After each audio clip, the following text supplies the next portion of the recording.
ನಾನು ಮತ್ತು ನನ್ನ ಸ್ನೇಹಿತ ಇವತ್ತು ಹೊರಟಿದ್ದು ವಿಧಾನಸೌಧದ ಕಡೆ. ಇಲ್ಲಿ ಯಾವುದೇ ರಾಜಕಾರಣಿಗಳನ್ನ ಮೀಟ್ ಮಾಡಲಿಕ್ಕಂತೂ ಅಲ್ಲ, ಇಲ್ಲಿ ಪುಸ್ತಕ ಮೇಳ ನಡೀತಿದೆಯಲ್ಲ ಅದನ್ನ ನೋಡ್ಕೊಬರೋಣ ಅಂತ ಬಂದಿದ್ದೀವಿ.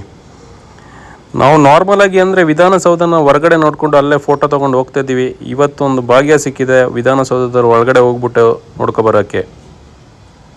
ಫಸ್ಟ್ ಟೈಮ್ ಇದು ಸರ್ಕಾರದ ಒಂದು ಪ್ರಯತ್ನ ಮಾಡಿದ್ದಾರೆ. ತುಂಬ ಚೆನ್ನಾಗಿತ್ತು ವ್ಯವಸ್ಥೆ ಕೂಡ. ಇಲ್ಲಿ ಫುಡ್ ಕೋರ್ಟ್ ಇದೆ, ಅದರೊಟ್ಟಿಗೆ ಪುಸ್ತಕಗಳ ಮಳಿಗೆಗಳು ಕೂಡ 80ರಿಂದ 90 ಮಳಿಗೆಗಳು ಕೂಡ ಇತ್ತು. ಅದರೊಟ್ಟಿಗೆ ಆಫರ್ ಕೂಡ ಈ ಸಲ ಕೊಟ್ಟಿದ್ದಾರೆ, 30-40% ಆಫರ್ ಕೂಡ ಇತ್ತು.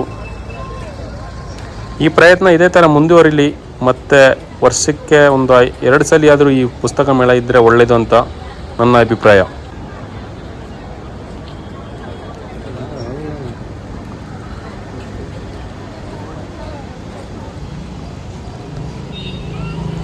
ತುಂಬ ಸ್ಟೂಡೆಂಟ್ಗಳು ಮತ್ತು ತುಂಬ ಜನಗಳು ಬಂದ್ಬಿಟ್ಟು ಬುಕ್ಗಳನ್ನ ಓದ್ಕೊಂಡು ಅವ್ರಿಗೆ ಇಷ್ಟ ಬಂದಿರೋಂಥ ಬುಕ್ಗಳನ್ನ ಪರ್ಚೇಸ್ ಮಾಡ್ತಾಯಿದ್ರು. ಅದರೊಟ್ಟಿಗೆ ನಾನು ಕೂಡ ಒಂದು 2-3 ಬುಕ್ಗಳನ್ನ ಪರ್ಚೇಸ್ ಮಾಡಿದೆ. ಅದರಲ್ಲಿ ಯಾವುದು ಪರ್ಚೇಸ್ ಮಾಡಿದ್ದೀನಿ, ಅದು ಏನಕ್ಕೆ ಆ ಬುಕ್ ವಿಶೇಷವಾಗಿತ್ತು ಅನ್ನೋದನ್ನ ನೆಕ್ಸ್ಟ್ ಒಂದು ವೀಡಿಯೋದಲ್ಲಿ ಮಾಡಿಬಿಟ್ಟು ತೋರಿಸ್ತೀನಿ.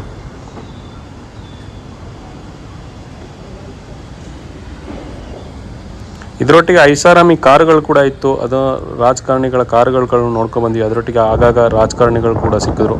ವರ್ಷ ಮುಂದೆ ಒನ್ಲಿ